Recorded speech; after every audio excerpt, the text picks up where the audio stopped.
অষ্টমী তিথিতে সুন্দর একটি বালকের আবির্ভাব হয়েছিল এই ভূমিতে। তাকে অনেকে অনেক নামেই ডাকতেন, কেউ কানাই, কেউ কৃষ্ণ, কেউ গোপাল, কেউ মধুসূদন, কেউ নন্দলালা, কেউ নন্দের নন্দন। কত না নাম।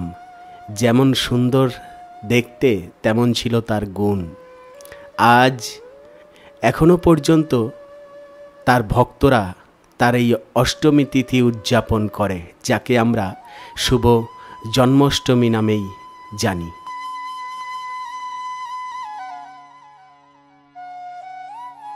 এই ভূমিতে একটি সময় যিনি গোচারণ করতেন, ছোট ছোট বালকদের সহিত সারাদিন বিভিন্ন প্রকার লীলায় মেতে থাকতেন।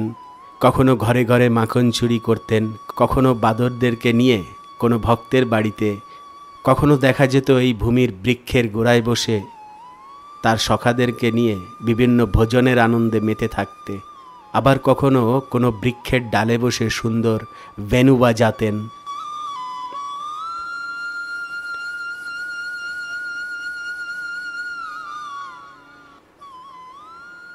এই সব লীলাই আবার নতুন করে যেন ভক্তদের হৃদয় মাঝে ফুটে ওঠে। কারণ একটাই, সেটা হলো জন্মাষ্টমী তিথি পালন করাকে ঘিরে।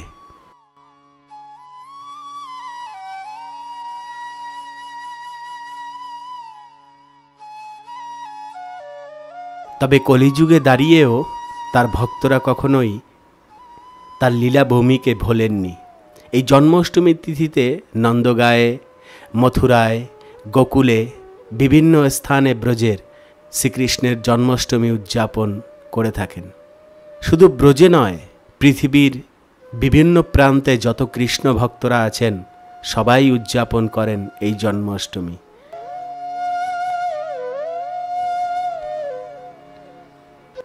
ভক্তদের জন্য তার এই পুণ্যতীর্থ ভূমি আজও বিদ্যমান রয়েছেন, যেখানে যেখানে বৃক্ষ, তরুলতা, মার্গ আদি সব কিছু দর্শন করলে গোবিন্দের প্রতিটি লীলার কথা মনে পড়ে যায়।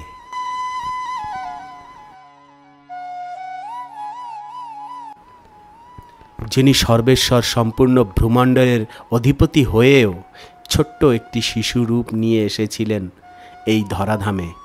মাতা যশোদার কোলে কত সুন্দরভাবে লালন পালন হয়েছিলেন এই ব্রজে, যা আজ আমরা এই ব্রজধামে আসলে এখনও উপলব্ধি করি। মাতা যশোদার সেই দিনগুলো, ভগবান শ্রীকৃষ্ণের সেই দিনগুলো। আর আমার গোবিন্দের সবচাইতে প্রিয় ভক্ত তিনি হলেন ময়ূররূপী ভক্ত। এখনও ময়ূর এবং কোকিলের শব্দে সকালের ঘুম ভাঙে ব্রজবাসীদের।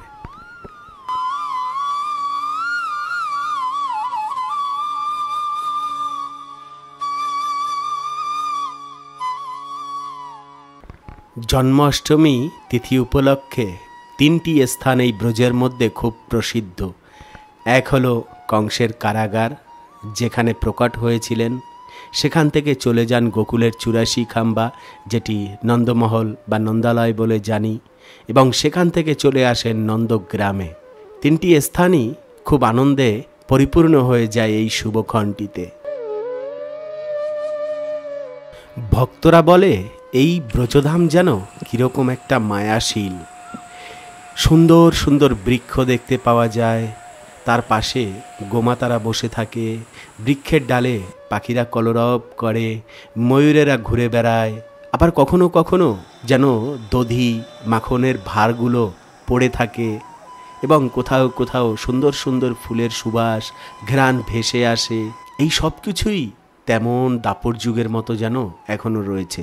কিন্তু এই সব কিছুর পরিবেশের মাঝখানে যেন দিব্য দৃষ্টিটা না থাকার কারণে গোবিন্দের সেই মূরতটা দেখা যায় না। যদি সাধুগুরু বৈষ্ণবের কৃপা হয় তবে বোধহয় সেটি দেখা সম্ভব হবে। তাই তো বারবার ছুটে আসি বৃন্দাবনে সুন্দর সেই বালকটির খোঁজে।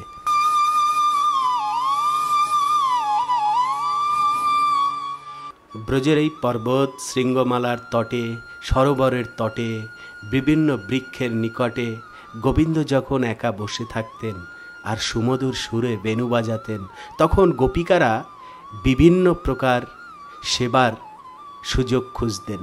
যেমন কেউ ব্যঞ্জন রন্ধন করে নিয়ে আসতেন, কেউ পুষ্প নিয়ে আসতেন, কেউ মাল্য নিয়ে আসতেন, কেউ চামর, কেউ বা সুন্দর পাখা নিয়ে আসতেন গোবিন্দের সেবা ও বিলাসে। আর তখন গোবিন্দ গোপীদের দিক তাকিয়ে সুন্দরভাবে মৃদু মৃদু হাসতেন। মিত্র, এই ব্রজের কণ কণে গোবিন্দের অনন্ত লীলা রয়েছে। আর এমন সুমধুর মুহূর্তগুলো গোপিকারা যেভাবে ভাগবতমে কৃপা করে আমাদের জন্য রেখে গিয়েছেন, তা অধ্যয়ন করে সব কিছু যেন জলজল করে ভাসতে থাকে। আর তার উপরে যদি বৃন্দাবন ধামকে দর্শন করা যায়।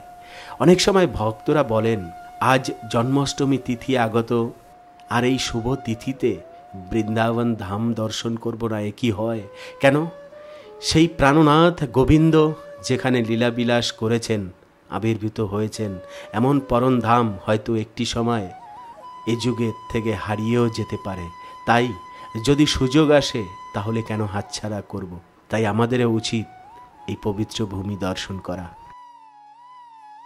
আজ হয়তো আমরা মন্দিরে মন্দিরে শ্রীবিগ্রহ অভিষেক দর্শন করতে পাই অষ্টমী তিথিতে, কিন্তু এই তিথি সর্বপ্রথম উদযাপন করেছেন কে? সে হলো আমাদের যশোদা মা। কেন কি কংসের কারাগারে দেবকী উনি তো আর পারেননি অভিষেক উদযাপন করতে। যশোদা মায়ের অনন্ত সৌভাগ্য।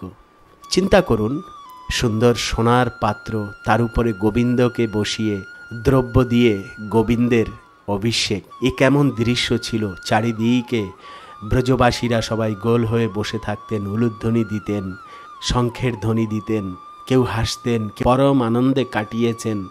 ব্রজবাসীরা গোবিন্দের সাথে উদযাপন করেছেন জন্মাষ্টমী অনুষ্ঠান। তবে এখনো পর্যন্ত কিন্তু নন্দগ্রামে সেই নন্দালয়ে গেলে দর্শন করতে পারা যায় গোবিন্দের অভিষেক।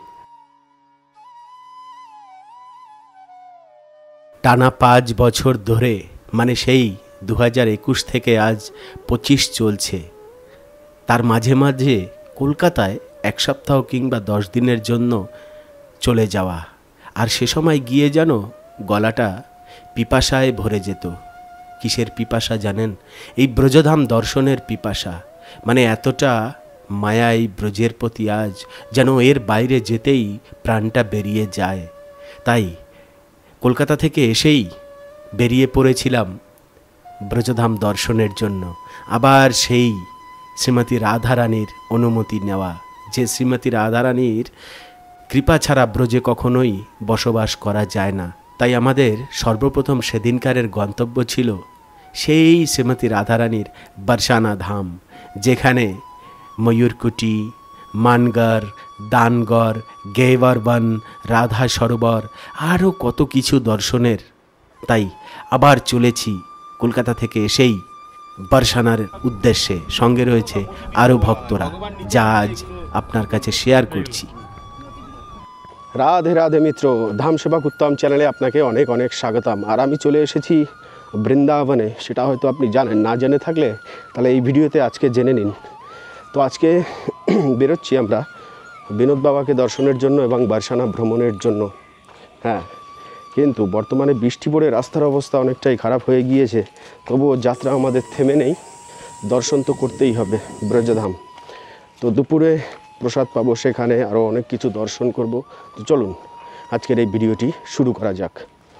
তো এই যে দেখুন আমাদের পাড়ার মধ্যে কাদা কেমন রয়েছে, আর সঙ্গে আরও ভক্তরা রয়েছে। আমাদের বাড়িতে 2জন নতুন ভক্ত এসছে, নয়ন প্রভু রয়েছে, এনারা সবাই গাড়িতে ওয়েট করছে।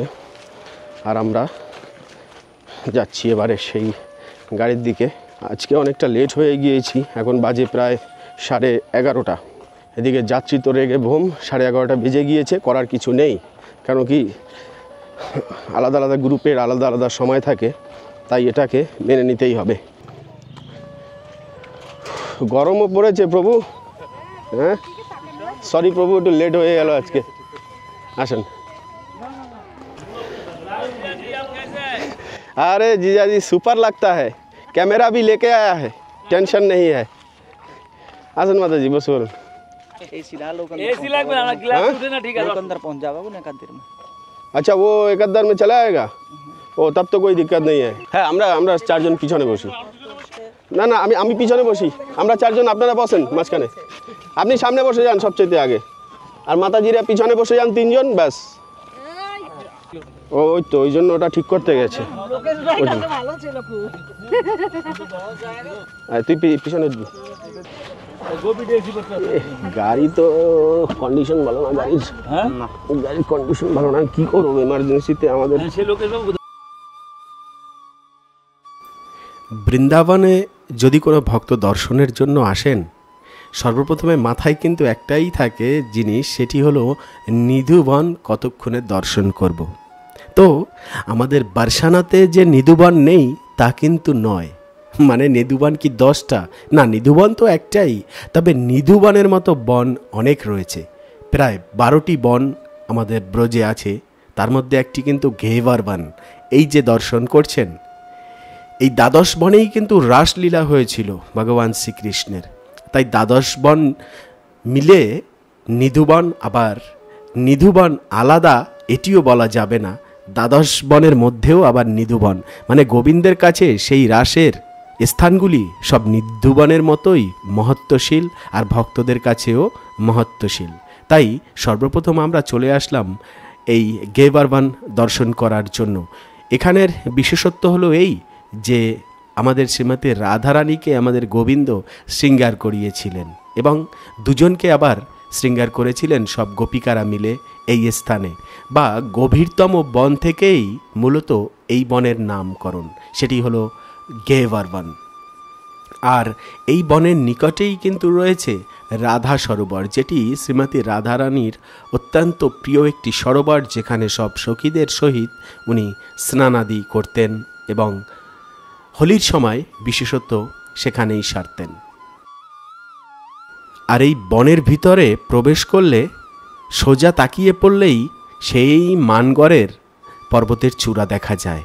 এর মধ্যে থেকে বেরিয়ে আমরা সেই মানগড়ের দিকে আগাতে থাকলাম। মানগড়ে উঠতে গেলে আসলে অনেকটা কষ্ট করে উঠতে হয়, কারণ অনেকগুলো সিঁড়ি রয়েছে, যা বয়োজ্যেষ্ঠদের জন্য খুব একটি কষ্টসাধ্য ব্যাপার। শ্রাবণ মাসে একদম পুরো আমাদের ব্রজের পাহাড় সবুজ হয়ে গিয়েছে। বাহ,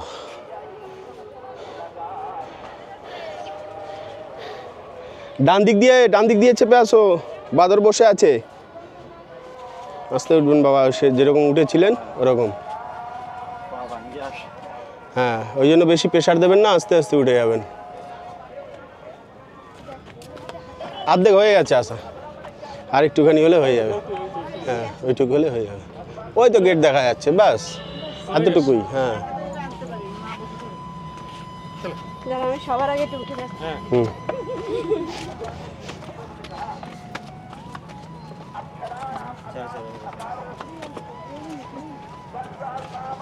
এই মানগড়ের মন্দির দর্শন এখানেই এভাবে করতে হয়, মানে আসলে এর পাশেই কিন্তু খুব সুন্দর বড় মন্দির তৈরি হচ্ছে।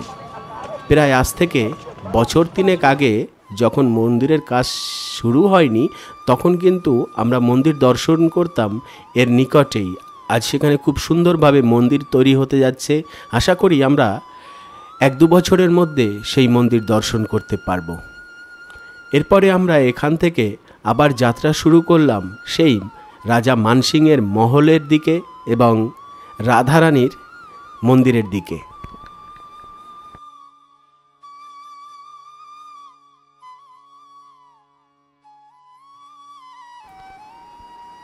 ব্রহ্মগিরি পর্বতের উপর দিয়ে যখন ভক্তরা পরিক্রমা দিতে দিতে এগিয়ে চলেন শ্রীমতী রাধারানীর মন্দিরের দিকে, তখন প্রভু শ্রীকৃষ্ণের সম্পূর্ণ গোচরণের ভূমি চোখে পড়ে এবং দূরে চোখে পড়ে সেই নন্দগ্রামের পর্বতগুলো।